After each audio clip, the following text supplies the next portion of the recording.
Assalamualaikum warahmatullahi wabarakatuh. Kami dari kelompok 4 ingin mempresentasikan tentang akidah Islam. Saya sendiri bernama Zaki Ulya Chandra dan ada teman saya yang bernama Ikhwan Nugraha, Sita Widyastuti, dan juga ada Vika Putri Handayani. Di sini saya akan menjelaskan tentang pengertian akidah. Kata akidah sendiri diambil dari kata dasar al-aqdu. Al-aqdu yaitu arobet atau ikatan, al-ibram pengesahan, al-ihkam penguatan, at-tasyakuk at-tawasuk atau menjadi kokoh kuat, asyhadu biquwah pengikatan dengan kuat, at-tamasyuk atau pengokohan, dan al-itsbatu penetapan. Di antaranya juga mempunyai arti al-yakin keyakinan dan al-jazmu penetapan. Al-aqdu, ikatan, lawan kata dari al-halu, penguraian atau pelepasan. Dan kata tersebut diambil dari kata kerja akadahu, yaqiduhu, atau mengikatnya. Akdan, ikatan sumpah, dan uqdatun nikah. Akidah Islam ialah meyakini dengan seyakin-yakinnya bahwa Islam adalah agama yang benar, dan meyakini rukun Islam, yaitu beriman kepada Allah, malaikat Allah, kitab-kitab Allah, Rasul-Rasul Allah, hari akhir, dan percaya kepada qada dan qadar. Jadi, akidah Islam merupakan sesuatu yang diyakini kebenarannya oleh hati manusia, sesuai dengan ajaran Islam dengan berpedoman kepada Al-Quran dan Al-Hadis. Akidah merupakan asas kehidupan manusia. Setiap insan yang lahir ke dunia ini sudah dibekalkan dengan fitrah berakidah dan keyakinan yang menjadi pegangan hidup. Mereka akan mempertahankan kepercayaan dan pegangan tersebut walaupun terpaksa membayar dengan harga yang mahal, hingga sanggup mengorbankan jiwa dan harta. Dalam Islam, kepercayaan ini dikenali sebagai akidah. Justru itu, setiap insan yang akan melakukan tindakan dan aktiviti mereka selaras dengan kepercayaan dan pegangan akidah masing-masing. Assalamualaikum warahmatullahi wabarakatuh. Perkenalkan, nama saya Sita Widyastuti dari kelompok 4. Ingin menjelaskan tentang pembagian dan perkembangan akidah. Yang pertama, di sini saya akan menjelaskan tentang pembagian akidah. Menurut salaf salih, qada dan qadar adalah termasuk rububiyah Allah atas makhluknya. Maka masalah ini termasuk ke dalam salah satu di antara 3 macam tauhid menurut pembagian ulama. Yang pertama, tauhid al-uluhiyah ialah mengesahkan Allah dalam ibadahnya, yaitu kita beribadah hanya kepada Allah dan karena Allah semata. Kedua, tauhid ar-rububiyah ialah mengesahkan Allah dalam perbuatannya, yakni mengimani dan meyakini bahwa hanya Allah yang mencipta, menguasai, dan mengatur seluruh alam semesta ini. Yang ketiga, tauhid al-asma wa sifat ialah mengesahkan Allah dalam asma dan sifatnya. Artinya, mengimani bahwa tidak ada makhluk yang serupa dengan Allah Subhanahu wa Ta'ala. Selanjutnya yaitu iman kepada qadar adalah termasuk tauhid ar-rububiyah. Oleh karena itu, Imam Ahmad berkata, qadar adalah kekuasaan Allah, karena tak syak lagi takdir termasuk kodrat dan kekuasaannya yang menyeluruh. Di samping itu, qadar adalah rahasia Allah yang tersembunyi dan tak ada seorang pun yang mengetahui kecuali Dia, tertulis pada lauh mahfuz, dan tak ada seorang pun yang dapat melihatnya. Untuk yang selanjutnya yaitu saya akan menjelaskan tentang perkembangan akidah.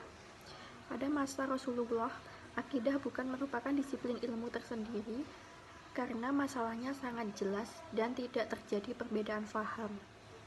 Makanya kita dapat keterangan dari para sahabat yang artinya berbunyi, kita diberi keimanan sebelum Al-Quran. Nah, pada masa pemerintahan Khalifah Ali bin Abi Thalib, timbul pemahaman baru seperti kelompok Khawarij yang mengkafirkan Ali dan Muawiyah karena melakukan tahkim lewat utusan masing-masing, yaitu Abu Musa al-Asy'ari dan Amru bin As. Dan timbul pula kelompok Syiah yang menuhankan Ali bin Abi Thalib Dan timbul pula kelompok dari Irak yang menolak takdir dipelopori oleh Ma'bad al-Juhani dan dibantah oleh Ibnu Umar karena terjadinya penyimpangan-penyimpangan. Dan para ulama menulis bantahan-bantahan ini dalam bentuk karya mereka. Terkadang akidah juga digunakan dengan istilah tauhid, usuluddin atau pokok-pokok agama, as-sunnah atau jalan yang dicontohkan Nabi Muhammad, al-fiqhul akbar atau fikih terbesar, ahlus sunnah wal jamaah atau mereka yang menetapi sunnah Nabi dan berjamaah, atau terkadang menggunakan istilah ahlul hadis atau salaf, yaitu mereka yang berpandangan atas jalan Rasulullah dari generasi abad pertama sampai generasi abad ketiga, mendapat pujian dari Nabi Muhammad. Ringkasnya, akidah Islamiyah yang salih bisa disebut tauhid, fikih akbar, dan usuluddin, sedangkan manhaj atau metode dan contohnya adalah ahlul hadis, ahlul sunnah, dan salaf. Assalamualaikum warahmatullahi wabarakatuh. Nama saya Muhammad Ikhwan Nugraha dari kelompok 4, ingin menjelaskan sedikit tentang implementasi akidah. Implementasi nilai-nilai akidah dalam kehidupan. Keimanan atau keyakinan kepada sesuatu yang gaib, bersifat metafisis, membutuhkan keyakinan ketimbang penalaran logis. Tauhid esa merujuk pada sifat Allah Subhanahu wa taala yang tunggal. Inti dari ajaran tauhid adalah mengesahkan Allah Subhanahu wa taala. Usuluddin, pokok-pokok agama. Setiap orang Islam harus memahami dan meyakini ajaran ini. Ruang lingkup akidah. Ada 4 pembahasan dalam ruang lingkup akidah. Yang pertama itu ilahiyat, yaitu pembahasan yang berkenaan dengan masalah ketuhanan, utamanya pembahasan tentang Allah. Nubuwat, yaitu pembahasan yang berkenaan dengan utusan-utusan Allah, yaitu para nabi dan para rasul. Ruhaniyat, yaitu pembahasan yang berkenaan dengan makhluk gaib seperti jin, malaikat, dan iblis. Sam'iyat, yaitu pembahasan yang berkenaan dengan alam gaib seperti alam kubur, akhirat, surga, neraka, dan lain-lain. Terus ada juga arkanul iman, kepercayaan kepada Allah dan segala sifat-sifatnya, kepercayaan kepada nabi, malaikat, Allah, dan tugas-tugasnya. Kitab-kitab suci yang diturunkan kepada nabi dan rasul. Terdapat 25 nabi yang kita harus percayai, yang diwajib diimani. Iman kepada hari akhir, percaya kepada peristiwa-peristiwa yang terjadi pada saat itu. Iman kepada qada dan qadar, percaya kepada takdir atau ketentuan Allah. Urgensi akidah. Manusia secara kodratri mempunyai kecenderungan atau naluri bertuhan. Akidah adalah konsep dasar membentuk pribadi yang tangguh. Kualitas ibadah diukur dengan seberapa besar keimanannya kepada Allah. Tingkat akidah. Taklid, menerima sesuatu keyakinan tanpa mengetahui alasan-alasannya. Ilmu, yakin suatu keyakinan yang diperoleh berdasarkan ilmu yang bersifat teoritis. Ainul, yakin suatu keyakinan yang diperoleh melalui pengamatan mata kepala secara langsung tanpa perantara. Hakul, yakin suatu keyakinan yang diperoleh melalui pengamatan dan penghayatan pengalaman atau empirisis. Akidah dan kehidupan. Dari mana usul-usul manusia? Pada tahap ini manusia akan memahami siap penciptanya atau al-khaliq. Kemana manusia akan dikembalikan? Pada tahap ini manusia akan menyadari bahwa ada kehidupan setelah kematian atau al-ma'ad. Di mana manusia saat ini berada? Pada tahap ini manusia membutuhkan petunjuk kenabian untuk menjelaskan di mana dan akan kemana manusia menjalani kehidupannya. Materi pembahasan selanjutnya yaitu tentang bahaya penyimpangan akidah. Penyimpangan pada akidah yang dialami oleh seseorang berakibat fatal dalam seluruh kehidupannya. Bukan saja di dunia, tetapi berlanjut sebagai kesengsaraan yang tidak berkesudahan di akhirat kelak. Dia akan berjalan tanpa arah yang jelas dan penuh dengan keraguan dan menjadi pribadi yang sakit personality. Biasanya penyimpangan itu disebabkan oleh sejumlah faktor. 1. Tidak menguasainya pemahaman akidah yang benar karena kurangnya pengertian dan perhatian. Akibatnya berpaling dan tidak jarang menyalahi bahkan menentang akidah yang benar. 2. Fanatik kepada peninggalan adat dan keturunan. Karena itu dia menolak akidah yang benar. Seperti firman Allah SWT tentang umat terdahulu yang keberatan menerima akidah yang dibawa oleh para nabi dalam surah Al-Baqarah 170 yang artinya, dan apabila dikatakan kepada mereka, ikutlah apa yang telah diturunkan Allah, mereka menjawab, tidak, tetapi kami hanya mengikuti apa yang telah kami dapati dari perbuatan nenek moyang kami. Apabila mereka akan mengikuti juga, walaupun nenek moyang mereka itu tidak mengetahui suatu apapun dan tidak mendapat petunjuk. Ketika ada taklid buta kepada perkataan tokoh-tokoh yang dihormati tanpa melalui seleksi yang tepat sesuai dengan argumen Al-Quran dan Sunnah, sehingga apabila tokoh panutannya sesat maka ia ikut tersesat.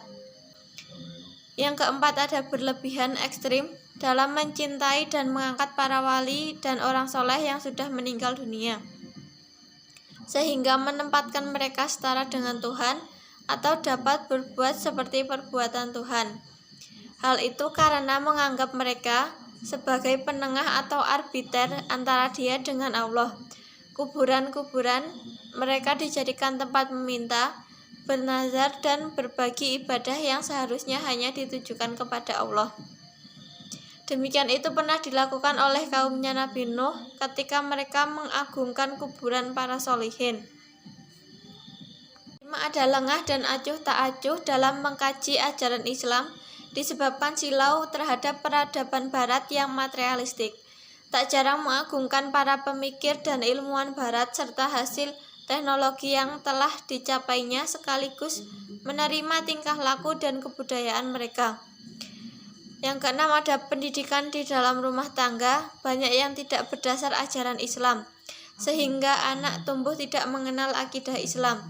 Padahal Nabi Muhammad SAW telah memperingatkan, setiap anak terlahirkan berdasarkan fitrahnya, maka kedua orang tuanya yang menyahudikannya, menasranikannya atau memajusikannya. Hadis riwayat Bukhari. Peranan pendidikan resmi tidak memberikan porsi yang cukup dalam pembinaan keagamaan seseorang. Bayangkan apa yang bisa diperoleh dari 2 jam seminggu dalam pelajaran agama, itu pun dengan informasi yang kering. Ditambah lagi masa media baik, cetak maupun elektronik banyak tidak mendidik ke arah akidah, bahkan mendistorsinya secara besar-besaran. Tidak ada jalan lain untuk menghindar bahkan menyingkirkan pengaruh negatif dari hal-hal yang disebut di atas adalah mendalami, memahami, dan mengaplikasikan akidah Islamiyah yang sahih agar hidup kita yang sekali dapat berjalan sesuai kehendak Sang Khalik demi kebahagiaan dunia dan akhirat. Allah SWT berfirman dalam surah An-Nisa ayat 69 yang artinya, dan barang siapa yang mentaati Allah dan Rasul-Nya, mereka itu akan bersama-sama dengan orang-orang yang dianugerahi nikmat Allah, yaitu nabi-nabi, para siddiqin, orang-orang yang mati syahid, dan orang-orang soleh, dan mereka itulah teman yang sebaik-baiknya. Akidah Islam adalah prinsip utama dalam pemikiran Islami yang dapat membina setiap individu muslim sehingga memandang alam semesta dan kehidupan dengan kacamata tauhid dan melahirkan konotasi-konotasi valid baginya yang merefleksikan perspektif Islam mengenai berbagai dimensi kehidupan serta menumbuhkan perasaan-perasaan yang murni dalam dirinya. Atas dasar ini, akidah mencerminkan sebuah unsur kekuatan yang mampu menciptakan mukjizat dan merealisasikan kemenangan-kemenangan besar di zaman permulaan Islam. Sekian presentasi dari kelompok 4. Apabila banyak kesalahan dalam penyampaian materi, kami mohon maaf yang sebesar-besarnya. Billahi taufiq wal hidayah. Wassalamualaikum warahmatullahi wabarakatuh.